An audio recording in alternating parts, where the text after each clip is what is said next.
Irmãos, nós iniciamos a exposição do Evangelho de Marcos e nós vimos a exposição feita no primeiro versículo do Evangelho de Marcos, e nós, como já foi adiantado, temos o objetivo de trazer um pano de fundo de toda essa perspectiva, desse contexto de Marcos, dos próprios receptores do Evangelho, né? E essa visão dele diante exatamente nessa perspectiva do AT, de olhar para essa esperança, para essa expectativa, como também o evangelista ali, sendo inspirado e escrevendo tudo isso com base tão fundamentalmente no Antigo Testamento e de tudo que foi colocado, né? Temos visto, como foi falado, ecos do Antigo Testamento, né, e veremos isso tão claramente em inúmeras passagens do Evangelho de Marcos. E uma delas eu espero espelhá-la nessa noite. Eu gostaria de expor Isaías 52, versículo 1 até o versículo 12. Você pode aí deixar a sua Bíblia aberta. A versão que eu me utilizo é a Nova Almeida atualizada. Eu acho mais fácil um pouquinho de entendermos, mas você não observará tanta diferença assim na leitura da sua versão também. Isaías 52, de 1 a 12. Acorde, ó Sião, e revista-se de força. Vista as suas roupas finas, ó Jerusalém, cidade santa, porque os incircuncisos e imundos nunca mais entrarão em você. Levanta e sacuda a poeira, ó Jerusalém cativa. Livre-se das correntes de seu pescoço, ó cativa filha de Sião. Porque assim diz o Senhor: por nada vocês foram vendidos e sem dinheiro serão resgatados. Porque assim diz o Senhor Deus: o meu povo no princípio desceu ao Egito para nele habitar, e a Assíria sem razão o oprimiu. Agora que farei eu aqui, diz o Senhor, pois o meu povo foi levado por nada? Os seus opressores dão uivos, diz o Senhor, e o meu nome é blasfemado todo dia sem cessar. Por isso, o meu povo saberá o meu nome, e por isso, naquele dia, saberá que sou eu quem diz: eis-me aqui. Conformosos são sobre os montes os pés do que anuncia boas novas, que faz ouvir a paz, que anuncia coisas boas, que faz ouvir a salvação, que diz a Sião: o seu Deus reina. Eis o grito dos seus atalaias, eles erguem a voz e juntos gritam de alegria, porque com os seus próprios olhos veem o retorno do Senhor a Sião. Ó ruínas de Jerusalém, porque o Senhor consolou o seu povo, ele remiu Jerusalém. O Senhor desnudou o seu santo braço, à vista de todas as nações, e todos os confins da terra verão a salvação do nosso Deus. Fora, fora, saiam de lá, não toquem em coisa impura, saiam do meio dela, purifiquem-se, vocês que levam os utensílios do Senhor, porque vocês não sairão às pressas, nem partirão como quem foge, porque o Senhor irá diante de vocês, e o Deus de Israel será a sua retaguarda. Queridos, uma França lá no século XVIII, ainda agrária, né, administrada pelo monarca Luís XVI, e totalmente envolta a privilégios à igreja, ao clero, privilégios aos nobres, ao surgimento então de uma classe, a classe burguesa, influenciada também por ideais do iluminismo, fortalecidos com toda a população, buscam produzir ali um ideal mais igualitário de vida, onde as pessoas pudessem ter um pouco mais de dignidade e conseguir sobreviver, que era o que não estava acontecendo com aquela administração. E eu não quero falar muito, né, sobre a Revolução Francesa, que você deve conhecer talvez melhor do que eu. Mas alguns ideais que você com certeza ficaram claros, ideais que desde o século XVI, por teólogos católicos, né, são colocados e que foram tão enfatizados nessa monarquia constitucional que foi usada ali naquele princípio dessa revolução, que é a frase que você muito bem conhece: liberdade, igualdade e fraternidade. Eles estavam fundados nesse slogan, buscando algo distinto para a sua sociedade. Ao mesmo tempo, a revolução, um pouco anteriormente, a Revolução Industrial na Inglaterra, e tudo isso estava culminando nessa transformação e nessa mudança social que repercute até hoje na nossa sociedade. Mas eles, de certa forma, estavam tentando encontrar isso. Para eles, essas três palavras são fundamentais: liberdade, igualdade e fraternidade. Pois bem, será que observando toda essa tentativa, já de tantos séculos para cá, nós observamos não só uma França, mas um mundo onde se destaca a liberdade, a igualdade e a fraternidade? Nós observamos tão claramente na ênfase das Escrituras algo distinto. O que Cristo nos oferece, né, a verdadeira liberdade, a igualdade como é colocada, e a fraternidade, que é a irmandade, esse respeito ao próximo, só pode ser encontrado adequadamente em Cristo. O genuíno ideal está muito mais além de uma liberdade, igualdade e fraternidade. Está na expressão clara da providência de Deus em restaurar a humanidade, restaurar o seu povo, da forma que Ele projetou dentro de toda a sua criação. Nós podemos ver dentro do contexto que desde o capítulo 40, Isaías está aqui trabalhando a ideia do servo sofredor, daquele que viria, né? O povo, no contexto de Isaías, estava ali no cativeiro, sofrendo todas as consequências do seu pecado. Mas nós observamos, e eu acho interessante olhar essa passagem, exatamente pelo prisma do passado, do presente e do futuro. Porque nós observamos aqui claramente o contexto da nação subjugada com a ira do Senhor ali no cativeiro, mas olhando para trás, ela observa claramente que Deus já a remiu anteriormente. Ela pode se lembrar, ela é lembrada do Egito, quando Deus resgatou, quando Deus remiu o seu povo, e ali o seu povo foi restaurado. Agora o seu povo novamente passa por essa circunstância, depois da Babilônia, a Síria, como é citado aqui, mas o povo passando dentro dessa circunstância, o autor Isaías está conclamando o seu povo a olhar para o futuro, a ver que esse Deus que agiu no passado, que remiu o seu povo, é o Senhor também que vai providenciar toda a redenção e toda a remissão, e de forma plena. E claramente sabemos que isso haveria de acontecer, tanto no período quando o povo retorna e a reconstrução do templo, mas plenamente na cruz do Calvário, quando o Cordeiro de Deus é levantado, e assim efetuando toda a boa vontade de Deus para o seu povo. Então nós podemos ver que esse povo está tomando aqui o cálice da ira de Deus, a ira punitiva de Deus, mas há uma mensagem a partir aqui do 51, do capítulo 51, que há uma mensagem de conforto. Esse Deus que veio com ira é o Deus que virá com conforto, é o Deus que virá com a sua misericórdia. E nós podemos ver que esse cálice que foi tomado, né, que deixou o seu povo trôpego, que deixou o seu povo sem noção diante das circunstâncias, agora esse cálice será dado àqueles que os oprimiram.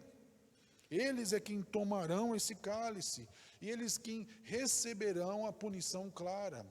E olhando claramente para o Novo Testamento, o próprio Evangelho de Marcos, capítulo 10, 38, nós observamos claramente os sofrimentos substitutivos de Jesus Cristo, que toma o cálice da ira de Deus, em nosso lugar, para que fôssemos remidos e para que fôssemos restaurados. Então esse povo, diante de toda essa circunstância, ele é incapaz de caminhar dentro de todo esse contexto aqui do capítulo 51. É um povo que está sofrendo Aqui, no capítulo 51, ele fala dessas duas consequências da ira de Deus, que é a fome, que é a espada que chegou diante deles, como uma expressão desse cálice. E do versículo 21 ao 23 do 51, nós observamos quem é que pode consolar? Quem pode consolar esse povo? O cálice da ira está sendo tomado. Quem é que pode consolar Israel? De onde virá a misericórdia diante de tantos opressores? Nós observamos claramente que diante desse contexto, o capítulo 52 vem nos apresentar inicialmente uma resposta clara dessas boas novas do Senhor. Ele vem claramente discutindo sobre isso, mas aqui ele já começa de uma forma clara, e no capítulo 53, então, é algo ainda muito mais explícito, mas as boas novas nos são apresentadas. Há uma boa notícia diante da opressão, há uma boa notícia diante da dor, do sofrimento, da fome, da espada, do pecado, da injustiça, da falta de liberdade, da falta de fraternidade. Há uma boa notícia, e que não pode ser produzida por mim, não pode ser produzida por você, não pode ser produzida por um ideal social, não pode ser produzida por uma ideologia, não. Somente o servo do Senhor poderá produzir isso. E essas boas novas do Senhor revelam primeiramente, verso 1 e 2, que a liberdade é o poder de Deus. A liberdade está no poder de Deus. Acorde, ó Sião, revista-se de força. Que força que ela tem? Que força que ela pode ter, senão uma força voltada tão somente ao poder de Deus? Lá no capítulo 48, versículo 2. Ele está falando dessa ideia. Revista-se da força do Senhor, é Ele quem fortalece o seu povo. É Ele quem se coloca diante do seu povo, que sustenta o seu povo. Acorda, acorda. Esse acorda foi usado no capítulo 51 para Deus. Deus, acorda, acorda, Senhor. Desperta, Senhor. Desnude o seu braço forte aí para agir em nosso favor. Agora esse acorda é para o povo. Porque nos traz o contexto da ideia de que o Senhor já se levantou.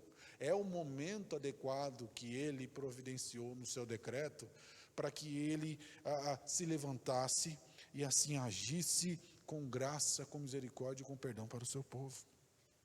Por isso, esse choro para despertar, para acordar, agora ele é voltado ao seu povo. O seu povo deveria fazer isso.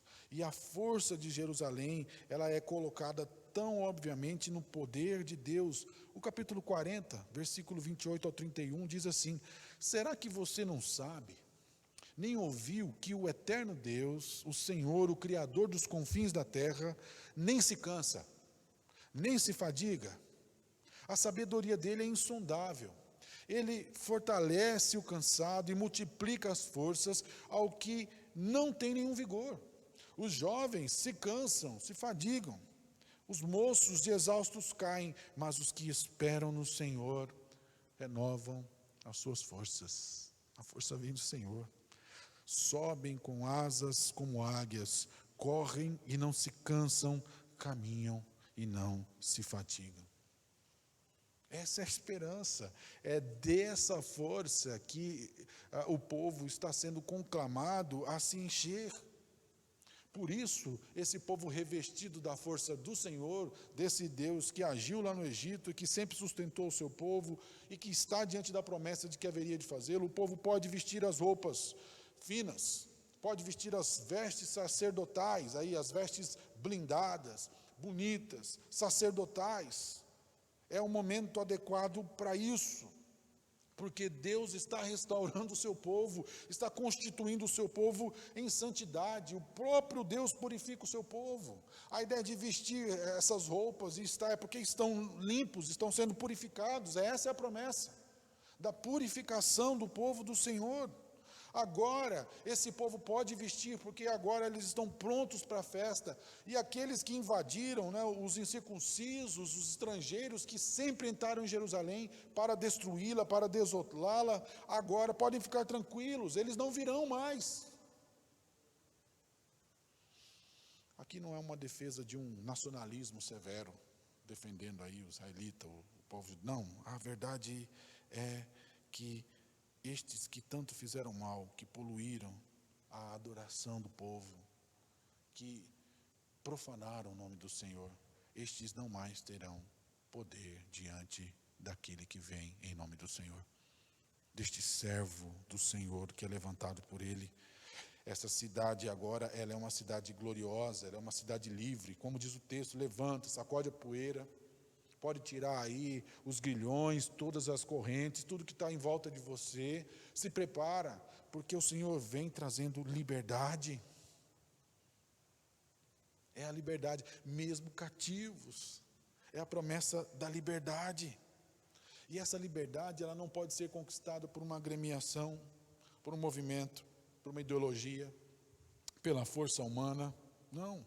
O povo desde o Egito foi remido, foi liberto tão somente pela força do Senhor, pela providência de Deus. Seria assim também no cativeiro babilônico, e seria plenamente assim na cruz do Calvário, quando o Senhor levantou o seu servo para isso.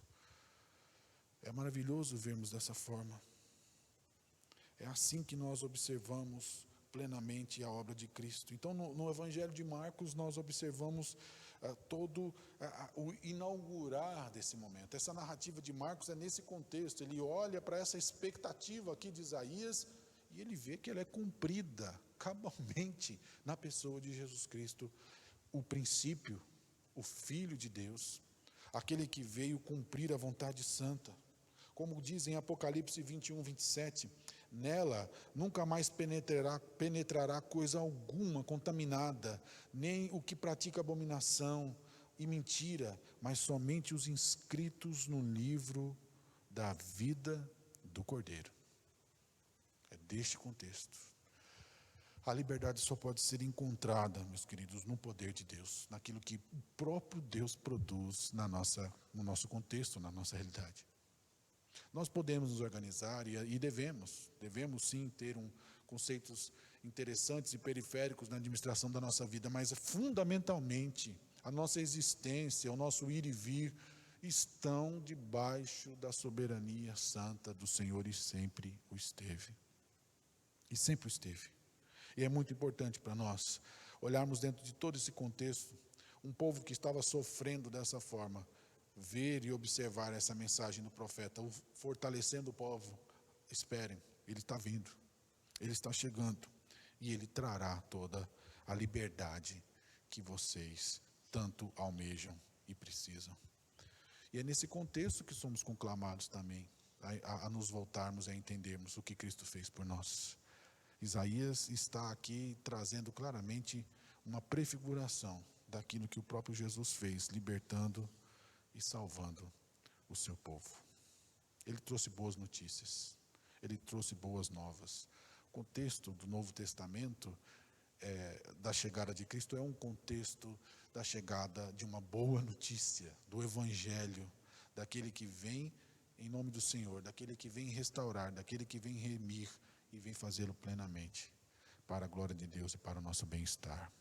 Em segundo lugar, as boas novas do Senhor revelam a justiça.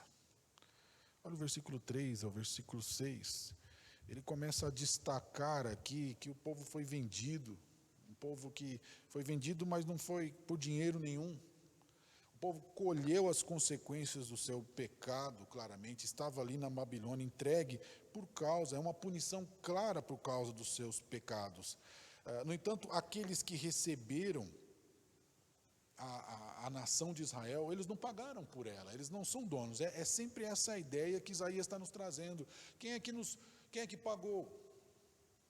Quem é que comprou você?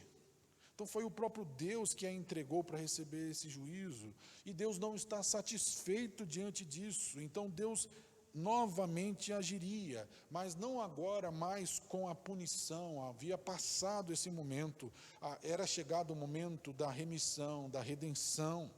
Israel seria resgatado como povo de Deus. É essa a conotação aqui desses versos iniciais, assim que Deus faria. Dentro de todo o contexto, não foi assim no Egito. Será assim na Síria, será assim na Babilônia, e será assim na cruz do Calvário, quando Jesus Cristo cumprir a vontade santa do Pai. Dentro de tudo isso que nos é apresentado, esses três inimigos, a Babilônia, o Egito, a Síria, todos eles zombavam do Deus de Israel. Olha o que é colocado aqui: os seus opressores dão uivos, diz o Senhor, o meu nome é blasfemado. Não há nenhuma satisfação do Senhor em ver todo esse juízo sendo derramado, e esses opressores que não pagaram nada por isso estão se satisfazendo na injustiça, estão se satisfazendo no sofrimento dos outros. Nós podemos observar no versículo 6, naquele dia, por isso o meu povo saberá, naquele dia, haverá um dia do acerto de contas, haverá um dia da manifestação da justiça de Deus. E eu não sei se isso te traz assombro, porque você se conhece, eu pelo menos espero assim diante de Deus, ou te traz alegria e esperança também, porque haverá a manifestação da justiça, da clara justiça de Deus. E nós podemos ver dentro dessa previsão o cumprimento claramente da manifestação da misericórdia de Deus, estando presente diante do seu povo. Como diz o versículo 6, naquele dia saberá que sou eu quem diz, eis-me aqui. O Deus presente. Ele estará com o seu povo como sempre esteve, mas agora manifestando claramente o seu braço forte na pessoa de Jesus. Toda a justiça, queridos, que o povo já experimentou, ela é apenas um protótipo do que haveria de experimentar na cruz do Calvário em Jesus Cristo.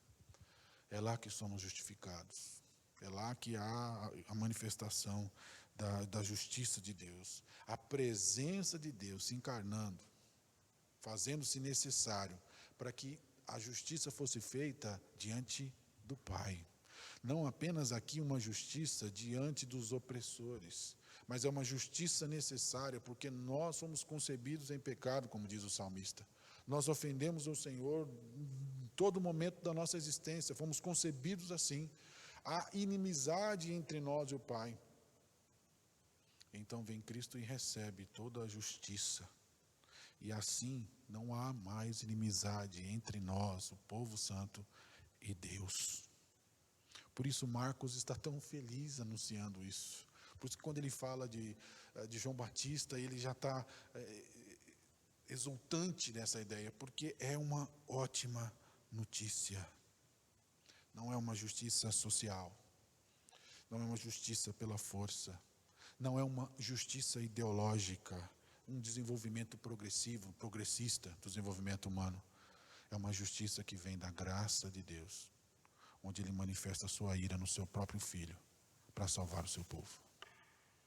É essa justiça que nós temos que nos apegar, muito mais do que qualquer outra. Não estou dizendo que você não deva utilizar a justiça do mundo, eu estou dizendo que você precisa entender que é esta justiça que vale, é essa justiça que te traz esperança, é essa justiça que você pode se apegar, é a justiça feita na cruz do Calvário, manifestando a ira de Deus sobre o seu Filho e salvando o seu povo.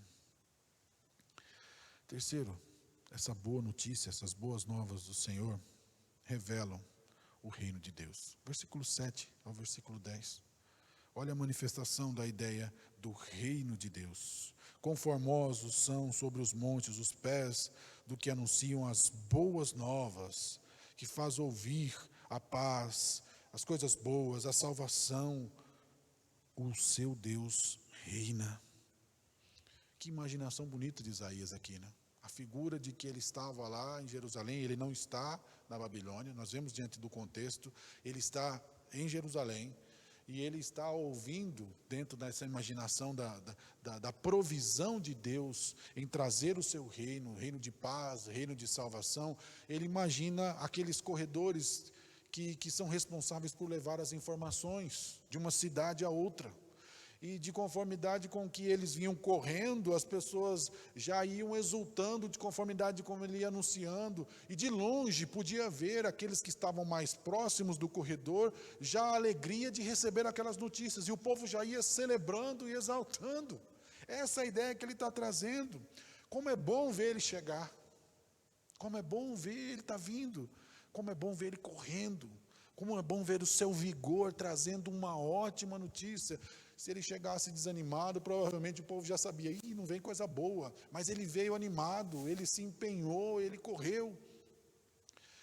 Eu nunca fui um bom corredor, mas eu não tenho porte de atleta.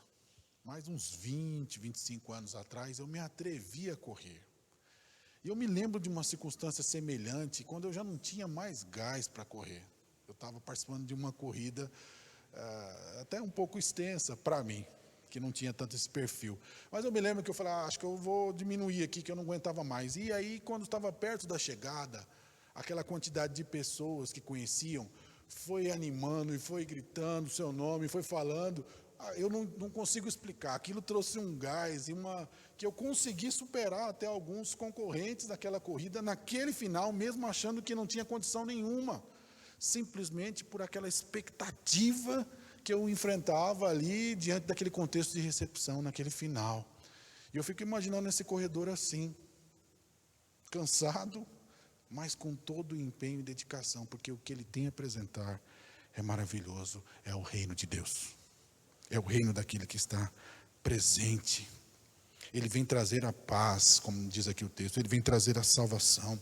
Esse Deus que veio com ira e com força, agora vem com gentileza. Ele vem com amor, ele vem com perdão, ele vem com paz, ele vem com salvação, ele vem com o reinado do próprio Deus. Não é isso o trabalho de Cristo? Não é isso que Cristo veio fazer? Não é isso que João Batista está anunciando ali no Evangelho de Marcos?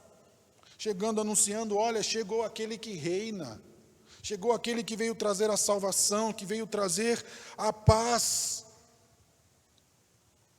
Por isso é tão apropriado lembrarmos de tudo isso nessa quarta canção do servo aqui do capítulo 52, aí agora a partir do versículo 13 em diante, onde apresentará os sofrimentos do servo de Deus. Como é bom saber, como é bom anunciar que alguém é digno de pegar o livro. Como é bom anunciar que existe alguém que é digno de tomar sobre si a ira de Deus para nos remir, para nos restaurar e para nos salvar. O versículo 9 nos lembra que Sião é a cidade arruinada, aos seus ruínas de Jerusalém, mas o Senhor consolou, o Senhor remiu o seu povo. O povo pode, pela fé, se reunir diante de todas as suas ruínas, de todo o seu sofrimento, de toda a sua dor. Ele pode reunir forças aqui, para louvar e engrandecer o Senhor pela fé. Ele pode engrandecer com músicas, com louvor, porque ele sabe e ele crê que aquele Deus que remiu e salvou o seu povo no Egito, também o salvaria do cativeiro. E nós hoje sabemos que foi realizado na cruz do Calvário e que ele voltará. Que alegria, que júbilo. O reino de Deus é visto na encarnação de Jesus. Ele é a providência da remissão do seu povo. Imagine a alegria dos atalaias, dos informantes, dos corredores. Imagine a alegria de Marcos registrando isso, e imagine a alegria de João Batista. Eis o Cordeiro de Deus que tira o pecado do mundo. Eis aquele que eu não sou digno de atar as sandálias. Este é o Filho de Deus. Que alegria poder anunciar isso, saber que este é a providência de Deus. Meus irmãos, nós devemos encher o nosso coração de alegria e de júbilo, mesmo diante das circunstâncias terríveis que o nosso país, ou que a nossa família, ou que possamos estar enfrentando.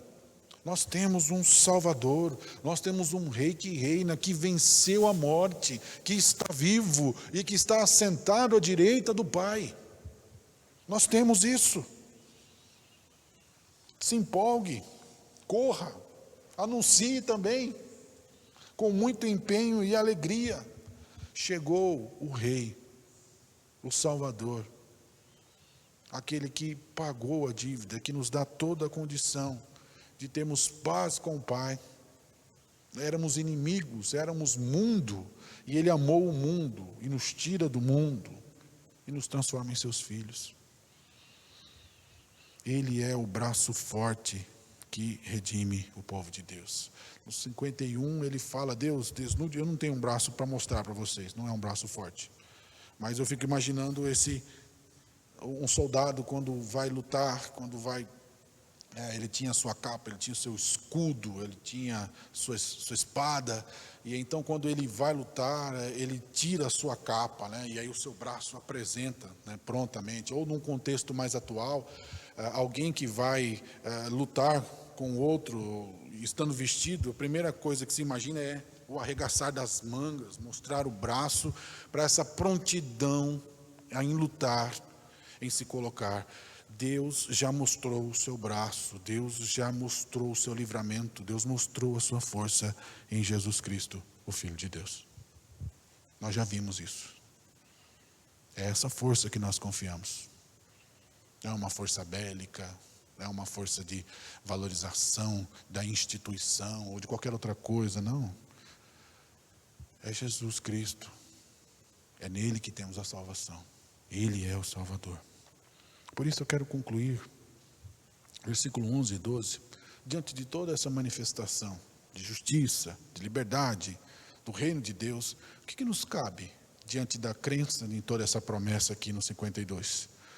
É tão somente a ideia de estarmos preparados, não como no Egito, com pressa, mas santos e santificados, prontos. Não precisamos correr como no Egito, com um cajado, tomarmos do cordeiro, do pão e prontos para correr porque está na hora de sair. Não, agora não há mais. O imperativo duplo aqui dessa passagem nos traz sim a ideia de urgente: fora, fora, saiam de lá, não toquem nas impurezas, né? Dando a ideia clara aqui, não. Nós não estamos aqui correndo um voo atrasado, né? Como tem um voo para pegar e uma conexão e está atrasado, você tem que correr e chegar para não perder o voo. Não tem pressa agora, não há necessidade disso. Há necessidade sim do seu povo estar purificado, porque o Cordeiro de Deus veio para fazer isso. Ele não traz mais uma urgência só em salvar, mas ele salva e santifica o seu povo e nos dá a condição disso. Por isso devemos estar assim, não tocarmos em impurezas, não nos apegarmos àquilo que desagrada o Senhor. É a ideia do profeta que está aqui dentro dessa questão, que ele diz: porque vocês sairão às pressas, não sairão às pressas, nem partirão como quem foge. É todo o contexto de que ele está vendo, o profeta não está na Babilônia, mas está em Jerusalém. Vocês sairão de lá. Saiam de lá. Vocês estão nesse contexto.